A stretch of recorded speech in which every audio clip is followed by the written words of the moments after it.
नमस्कार, मैं हिमांशी राजपूत और आप देख रहे हैं भारत एक्सप्रेस डिजिटल। बिहार के डीजीपी के अपराधियों की संपत्ति जब्त करने वाले बयान के बाद राजनीतिक गलियारों में एक ही सवाल गूंज रहा है, क्या बिहार में भी अब योगी मॉडल लागू होने जा रहा है? जानकारों का कहना है कि बीजेपी अपने अन्य शासित राज्यों की तरह बिहार में भी कानून व्यवस्था को दुरुस्त करने के लिए यूपी की तर्ज पर कड़ा मॉडल अपनाने की तैयारी में है। वहीं विपक्ष तंज कस रहा है कि जब बिहार में सुशासन था तब सैकड़ों कुख्यात अपराधी आखिर किसके संरक्षण में पल बढ़ रहे थे। बीजेपी नेता सम्राट चौधरी के गृह मंत्री पद संभालते ही लगातार की गई बैठकों का असर अब दिखने लगा है।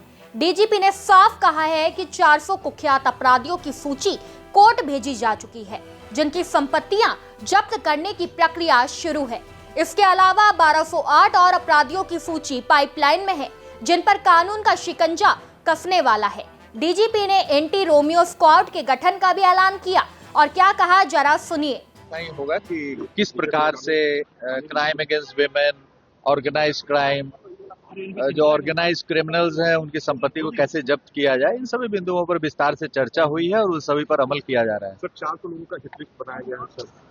हिट लिस्ट नहीं है, 400 लोगों की संपत्ति जब्त करने के लिए न्यायालय में प्रस्ताव समर्पित है। न्यायालय उस पर विचार कर रही है और 1200-1300 और लोगों को चिन्हित किया गया, उनके कागजात तैयार हो रहे हैं जो अपराध से संपत्ति अर्जित किए हैं। उनमें 400 का प्रस्ताव हम लोग ने तैयार करके न्यायालय में भेज चुके हैं और बाकी 1200-1300 पे कार्रवाई हो रही है। इसमें liquor mafia, sand mafia, contract killers, इस प्रकार के बहुत सारे अपराधी हैं। गृह मंत्री ने एक खास एंटी रोमियो स्क्वाड का गठन की बात कही है सर, जो लड़कियों की सुरक्षा पर। हाँ, उसके लिए जितने इम्पोर्टेंट स्कूल्स हैं, कॉलेजेस हैं, वहाँ पर हम लोग करीब 2000 स्कूटी खरीदने जा रहे हैं। इसी वर्ष खरीदा जाएगा और उस पर हमारी जो महिला पुलिस पदाधिकारी, महिला पुलिसकर्मी है, वो स्कूल जाने के समय और स्कूल में छुट्टी होने के समय वहाँ पर गश्ती करेंगी और किसी भी प्रकार के अवांछित हरकतों में शामिल जो व्यक्ति होंगे उन पर कड़ी कार्रवाई करेगी,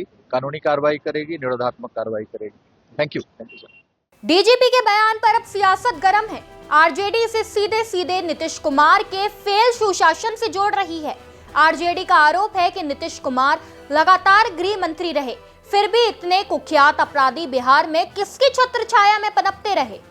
देखिए, सबसे पहले तो इस मामले में अब जनता दल यू को जवाब देना चाहिए, क्योंकि बिहार में पिछले 20 वर्षों से मुख्यमंत्री श्री नीतीश कुमार जी गृह मंत्री के रूप में भी कार्य कर रहे थे और उनको सुशासन बाबू के नाम से संबोधित किया जाता था।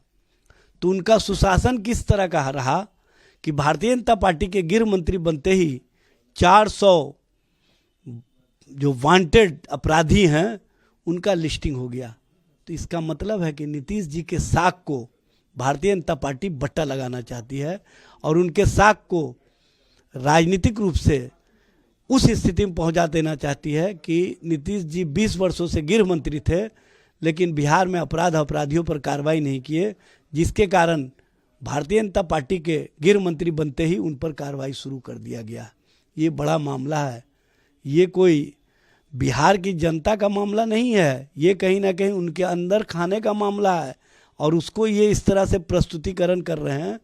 अब तो जवाब देना होगा जनता दल यू के नेताओं को कि नीतीश कुमार का सुशासन का मतलब 400 अपराधियों का लिस्ट भारतीय जनता पार्टी के गृह मंत्री के पास आ जाए तो ये सत्ता और सत्ता के माध्यम से संरक्षित किए हुए अपराधी हैं, तभी तो आज तक उन पर कार्रवाई नहीं हुई।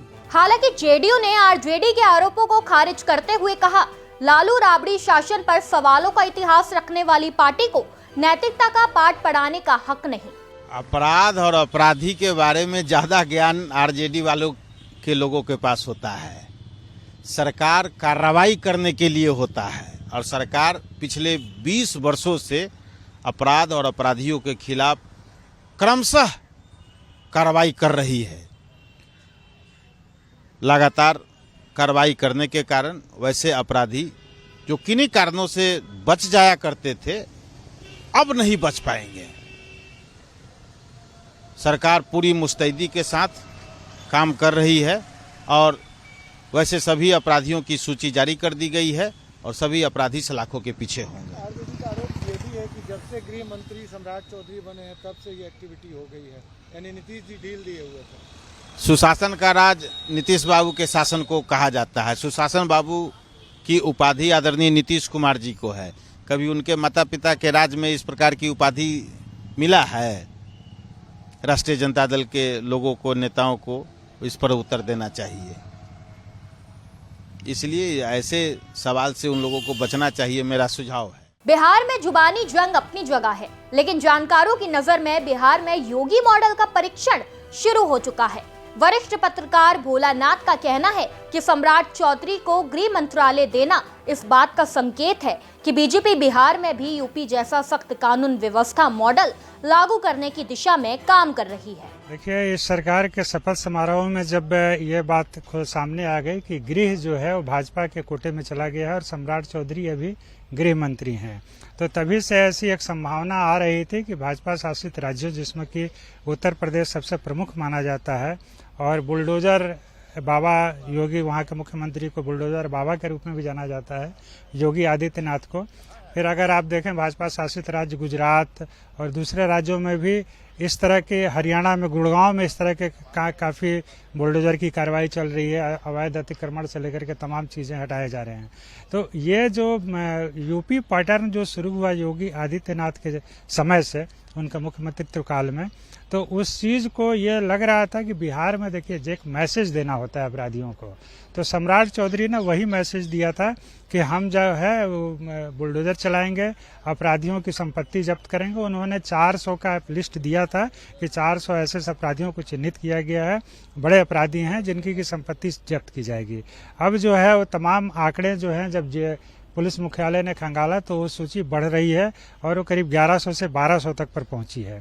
अब ठीक बात है कि कोर्ट के आदेश के बिना अगर सरकार कोई एक्शन लेती है तो उस पर कई तरह का फिर बवाल होता है और दूसरा पार्टी अगर कोर्ट में चल जाता है तो सरकार की किरकिरी भी होती है।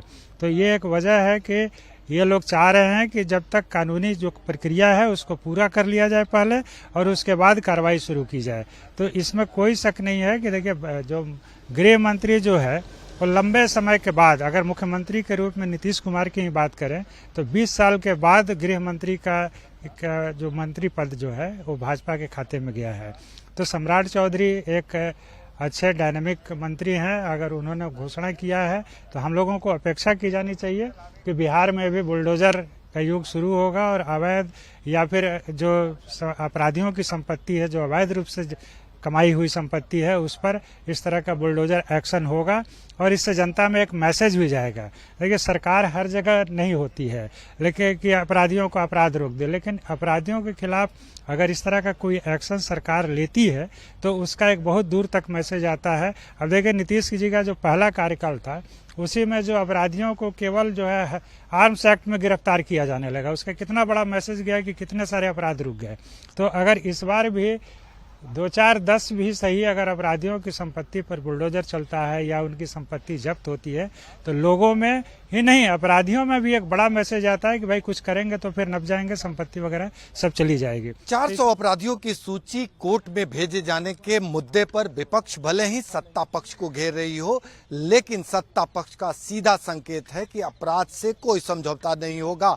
वहीं जानकारों की माने तो कहीं न कहीं बीजेपी के गृह मंत्री बनने के बाद बीजेपी शासित राज्यों का पैटर्न अब बिहार भी फॉलो करेगा। सहयोगी कैमरामैन राकेश के साथ भारत एक्सप्रेस के लिए पटना से आशुतोष कुमार।